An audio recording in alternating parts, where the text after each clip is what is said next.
here. Wonderful. On the next slide here, just some importance of Wabanaki studies is that place-based education is really, really important when we're thinking about what is now called Maine. And we're thinking about how we can be effective climate-minded and climate-oriented people. When we're thinking about how we can be effective community members, it really starts with contending with this history that we have with this land. And of course, that starts with learning about who are Maine's first people, how are Maine's first people now still actively and vibrantly contributing to the state and the wonderful things that are happening in that space. And so in environmental education, which is the field that I am a part of, it's very, for me, for a lack of a better word, it's really ridiculous to think that we can have environmental education in a vacuum. We can't have environmental education without accurate history of who was stewarding these lands for tens of thousands of years before we even came up with the concept of environmental education. So that is, of course, a very important reason for why Wabanaki studies is important. Another one is that for the folks who did grow up in Maine and express that they had lacking in education, I will say that I think many of you may know that we actually do have a Wabanaki studies or Native American studies mandate. And that was an effort spearheaded back in 2001. And it is in public law. You can read the public law on the slide deck. But this is a piece of public law. And it was actually three kind of mandates passed at the same time. So there was Maine studies, there was American history, and then there was what they called at the time Native American studies. And so I can say from at least my experience, I know I did Maine studies in 7th grade, did not like that class, but I took the class. I had US history, I took AP US history, and I never received that third piece of the piece of legislation around Wabanaki studies, Native American studies. And so it has been my existence, 22 years. The law was passed the same year I was born. It's been 22 years, and schools are still not able to meet this mandate that we have as part of our state's curriculum. And that really shows why we need more robust support for the existing infrastructure that we have around this mandate. Another thing is that Wabanaki studies and the need for Wabanaki studies is research backed. And I have on here 2 studies that were conducted in the past year or so. And the first is this one around 21 years later. It was conducted by the Abbey Museum, the American Civil Liberties Union, the ACLU, the Wabanaki Alliance, amongst other folks, trying to think about, it's been 21 years since we passed this mandate. What exactly is going on in our public schools? Can we say we've made progress? And unfortunately, what this report came to is that, no, we can't really say that we've made a substantial amount of progress. A lot of these schools don't even have information about what they are teaching, let alone have the support for educators to be able to have this as part of their curriculum. So what this study really outlined is that this law has not been effectively implemented, and there is some much needed capacity around this. Another report that I have on here is my organization has partnered with the Maine Math and Science Alliance and the Nature-Based Education Consortium and some other folks on a census. It's a community-based census for environmental learning. This one is the 2019 one because the one that we completed back in 2023 is actually launching next week, which is really exciting. But the new one from 2022, lo and behold, the #1 requested area for professional development that we heard from over 1,000 educators in Maine, both in classrooms and out of classrooms is Wabanaki studies. So we're hearing directly from our teachers, this is something we need support on. We have this law, we don't have the capacity and the tools and the resources to teach this, so that we're really requesting support. And so from a research lens, this is something that our state really needs as well. And I also have on here a note about having accurate history really helps to dismantle stereotypes and untrue narratives and biases. And Jasmine, I wanted to see if you wanted to speak more to this. Yeah, sure. So I was just also going to give some background because I think probably everyone has different levels of knowledge about this, but so yeah, just for some background, the 5 Wabanaki tribes in the state of Maine are the Passamaquoddy tribe, the Penobscot, the Micmac Nation, and the Holtman and Maliseet Indians. And the non-anglicized version of the word Wabanaki is Chickwabanagi, which roughly means the place where the light first reaches, since we're the easternmost people in the United States. And yeah, so there's so much rich history about the tribes of Maine, and I think it's really disappointed that the Wabanaki Studies mandate isn't really enacted to its full potential. I can really only speak to my own experience through K through 12. I grew up in Poland, Maine, and went to a school system that was 97% white, or 97% plus. And the education that I got on Wabanaki people was very minimal. And I don't have any fond memories of the school system representing Wabanaki history and our lives in a way that honors us. Usually the only education I can really remember receiving about Native people in general was, I'm sure everyone remembers the Manifest Destiny part of history class where, God gave European people the right to go west and kill everyone they saw and just take it because God said so. That's one of the only big memories I have of learning about Native people in school, and also yay Thanksgiving. And then the other thing that I remember really discussing about Wabanaki people was usually about stereotypes about Indigenous people. So talking about how Indigenous people suffer from high rates of alcoholism and drug addiction. Mostly remember the words, the stereotypes do have some truth to them. They come from somewhere, which I, remember getting upset in class and just feeling like, not a good feeling, in that there's so many other parts of our history and who we are as a people than to just have, a sympathy session from people, which doesn't honor us at all. So I do think it's really important for Indigenous and non-Indigenous students to be learning in school about our cultural history and just other things about us as people. And there's so much information that's out there that you can learn. And I think a lot of people don't really get the opportunity to learn about these things until they get to college, which is unfortunate because not everyone goes to college.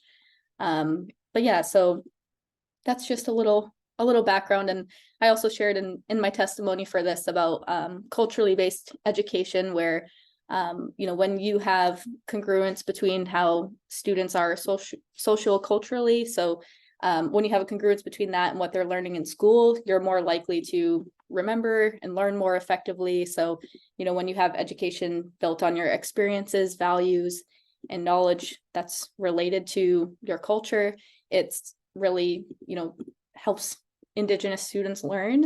And I think it would be a benefit to all students to learn more about Indigenous history. But yeah. Thank you so much, Jasmine, for sharing your perspective and lived experience, and then also the importance of making sure that not only is it that everyone receives this education, but also it's important to have Indigenous folks, Wabanaki folks, see themselves in our education system as well. And to say summatively, there's a lot of reasons for why Wabanaki studies ought to be centered. And that leads us to a little bit about the current efforts that are underway, the legislative efforts to have Wabanaki studies be something that is more robust to realize the goals of the initial mandate back in 2001. Next slide, please. So we have two bills, and there are some pretty significant amendments that have been made. So I want to make sure that I'm laying those out for everyone. So the two bills that are promoting Wabanaki studies this legislative session are LD 2001, which is now titled, I believe, still just promoting African American studies, but I will get into what the amendments are going to say. And then LD 1642, which was the original Wabanaki Studies bill. So the Wabanaki Studies bill, LD 1642, was heard a couple weeks ago. And this bill is really set out to primarily establish a commission, a Wabanaki Studies Commission, that is going to be in charge of providing curricular resources for educators, thinking about how to best support schools and educators, and really spearheading a lot of the work around implementation. I will say that the first iteration of the bill included the Wabanaki Studies Commission, and it wasn't renewed. So there was a commission, it disbanded, and it's been almost 20 years now without a commission. But that initial phase of the commission really did a lot of work in ensuring that schools, educators had the curricular resources to be able to implement this education into their classrooms.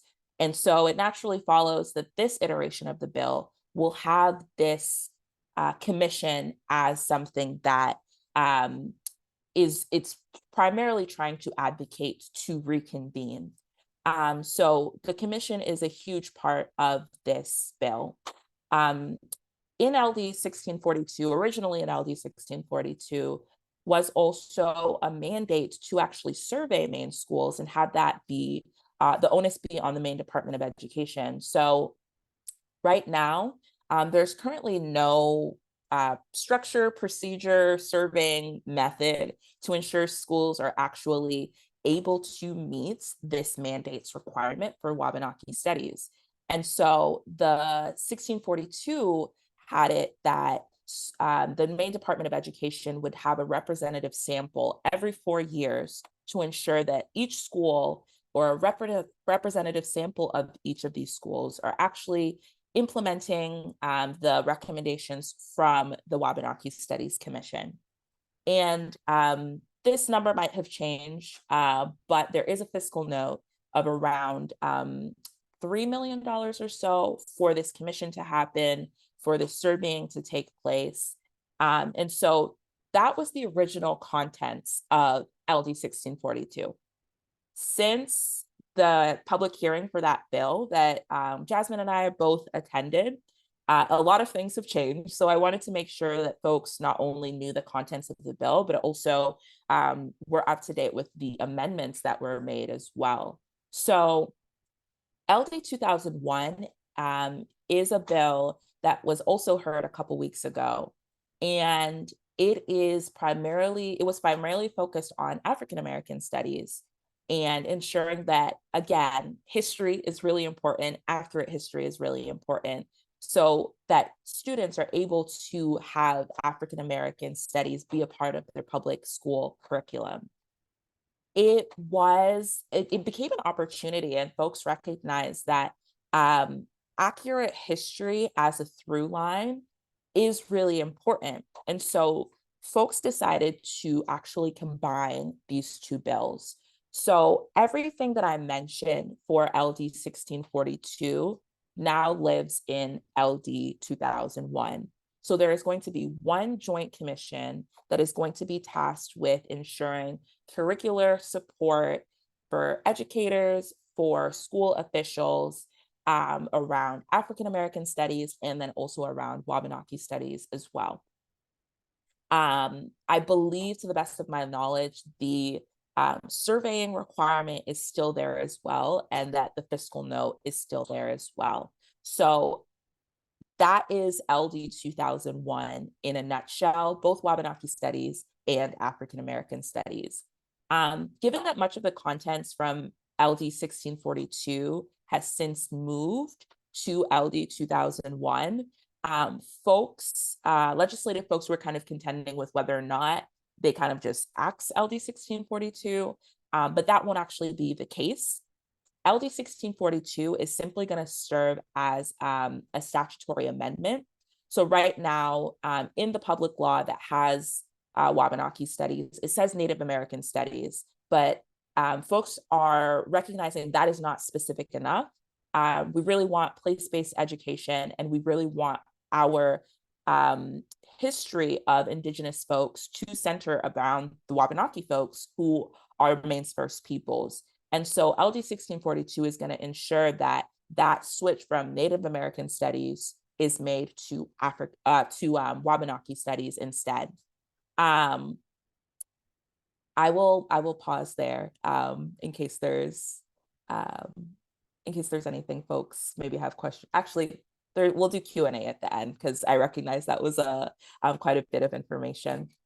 I will just give a bit of a update around those two bills, is that both were voted ought to pass out of committee. And I actually think there was no divided report on 1642, which means that everyone voted ought to pass. On 2001, I think there was a divided report. So from here, it's February vacation week, so the legislature is not in session. But when they get back, both of these bills will need to be heard by the House and the Senate. And since it has a fiscal note as well, it will need to be heard by the Appropriations Committee too. But more on that and next steps and how to get involved is forthcoming. For now, I wanted to pass it over to Jasmine to talk about 2007, which is another related bill to both of these efforts. Awesome. Yeah, so the overall purpose of LD 2007 is to establish that Maine tribes have the same self-determination rights as other federally recognized tribes in the United States. So yeah, basically it would just give us the same rights that all of the other tribes in the United States that are federally recognized have. I'm not sure how many people are really familiar with the settlement acts, such as the Maine Indian Land Claim Settlement Act. But just for some background, in the 1970s, the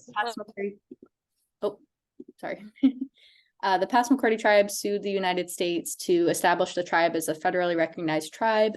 And then there were a few lawsuits that followed. The US government sued the state of Maine on behalf of the tribe, or the Passamaquoddy tribe and Penobscot Nation, over the illegal sale and seizure of tribal lands. And then there were 4 years of disputes in court, and then the Maine Indian Claims Settlement Act and the Maine Implementing Act were ratified in 1980, and they were meant to kind of settle all of these disagreements in court. So the consequences of the two settlement acts were that the Passamaquoddy and Penobscot nations had to give up claim to the lands that were stolen by the state in exchange for a federally funded pathway to buy back part of what the 12 million acres that were stolen from the state of Maine. And so, yeah, that's a little bit of background on the two settlement acts. And it seemed like a big win for the tribe at the time to get the Land Claim Settlement Act. I think the tribe was awarded around $80 million to be divided.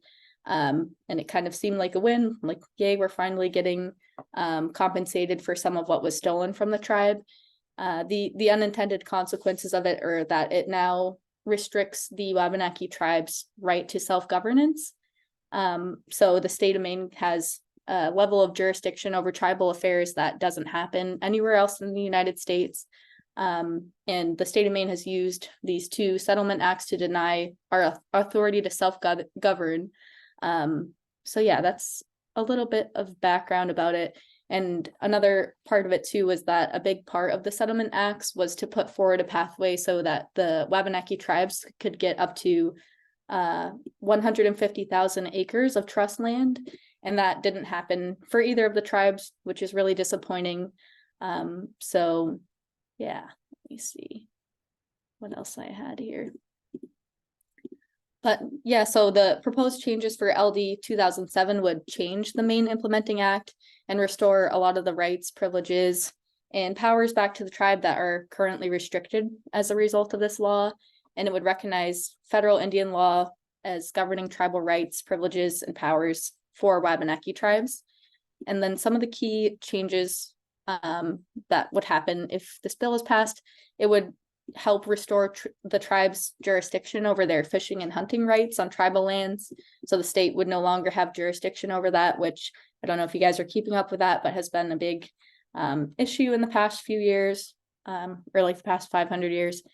And yeah, also it would restore our authority over civil, legislative, and judiciary matters on tribal lands. It would allow us to conduct gaming activities, which we're restricted from now. And yeah, a few other things, just kind of cleaning up the mess from the two settlement acts. But yeah, I think just the overall takeaway is that it's not really like the tribes are asking for anything ridiculous. It's more of just to be on the same footing that all of the other federally recognized tribes in the United States have. So yeah, that's kind of the overall purpose of it. And I don't know if you want to add anything, Amara, if there's anything I missed there. No, I that was amazing. Thank you for that overview. I think one thing that I wanted to underscore with what you said was around like the tribes in Maine, in what is now Maine, are not asking for anything beyond what the 570 other tribes that are federally recognized in the United States already have the self-determination to do. So it's really important when we're talking about Wabanaki studies that we also talk about the present day threats to sovereignty that the tribes in Maine have today. And lastly, we just wanted to share some of the ways to get involved with these pieces of legislation. What does advocacy look like? How can you lend your voice? So one way is the Maine Youth for Climate Justice's Youth Day of Action. You all will be one of the first people to know that the Youth Day of Action is going to be April 9th at the State House. And we're so excited to have that event again this year. I think 4 or 5. We're not quite sure on the number, but it's the 4th or 5th Youth Day of Action. We have about 200 folks that are there. Both of these pieces, or actually all 3 of these pieces of legislation are encompassed as priority legislation. So we're hopeful that folks will show up and show out so that legislators understand the importance of these pieces of legislation, as well as the others that we're advocating for. Another way is through the Appropriations Subcommittee. All 3, if not at least 2 of these pieces of legislation, definitely, I think LD 2007 has a fiscal note, and then LD 2001 has a fiscal note. Especially if your legislator is on the Appropriations Subcommittee, you're their constituent. You know, they want to hear from you what is important, what they should be voting on, and they should vote to allocate money to these bills, given their importance as we described. So folks, of course, can reach out to the Appropriations Subcommittee to ensure that what happens is that if a bill isn't funded, it is really, really unfortunate, because without the money to actualize and implement that piece of legislation, it just does not get implemented. So to avert that, that's really why it's important that the Appropriations Subcommittee really votes for that bill to get funding. And then, oh yeah, go ahead, Elise. Sorry to interrupt. Yeah, I just wanted to note, LD 2007 has been in like different iterations over the past few years, and 1626 was its previous iteration in the last legislature in 2022. And the way that this might have been 21, but the way that Governor Mills covertly vetoed it was to ask the Appropriations Committee to let it die on the appropriations table. So that's one way that they killed the bill. And then subsequently, she actually did veto it. I think that was last year. So yeah, super important that things get funded. Absolutely. I'm seeing a question from Marie in the chat. Marie, I'm gonna save your question to just about a minute. We're gonna go into Q&A for the last 10 minutes or so. And then the last avenue for advocacy is the Judiciary Subcommittee. LD 2007 is, to the best of my knowledge, since last I checked last week, has not been scheduled for a hearing. Please correct me if I'm wrong, folks. And it's not going to be scheduled this week because the legislature is not in session right now because it's school vacation week. But that is coming right up. LD 1626, which was the previous iteration for this bill, there was, I want to say, a historic amount of testimony, and we really want that to be the case this time around as well. For folks to have their voices heard, to go to submit testimony, write testimony. I think the Wabanaki Alliance is really prioritizing for folks to write testimony because they know this is an issue that Mainers care about. And so they are going to try to maybe limit the public testimony in Augusta, but really have folks write testimony to support this advocacy effort. And so that is another way to have your voice heard around the importance of LD 2007 and restoring our tribe's inherent sovereignty.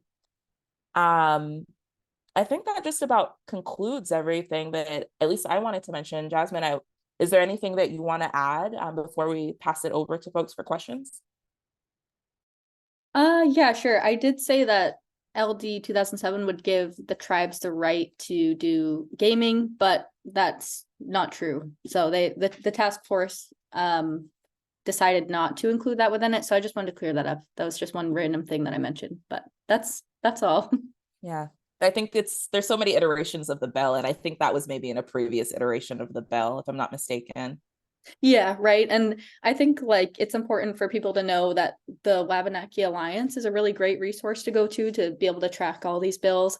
They they have a really nice way of breaking down each bill so you can understand it and understand how to take action for each one. So I think that's a great resource. Awesome. Yeah, we have links to the Wabanaki Alliance on our link tree on Instagram, on our website, and we will be sending out kind of a summary of ways to take action after this call. So if you registered, you'll get the recording as well as some ways to take action. Wabanaki Alliance also has an awesome testimony toolkit. Like they'll break down how to write testimony, how to submit it on the state legislature website. MYCJ, we are planning a LTE writing party for these bills. Letters to the editor are a great way to have your voice heard. It's a way to publish in your local newspaper. We really also, there's a big push to get Maine people's voices heard, that they really care about these issues. So that's another way to participate.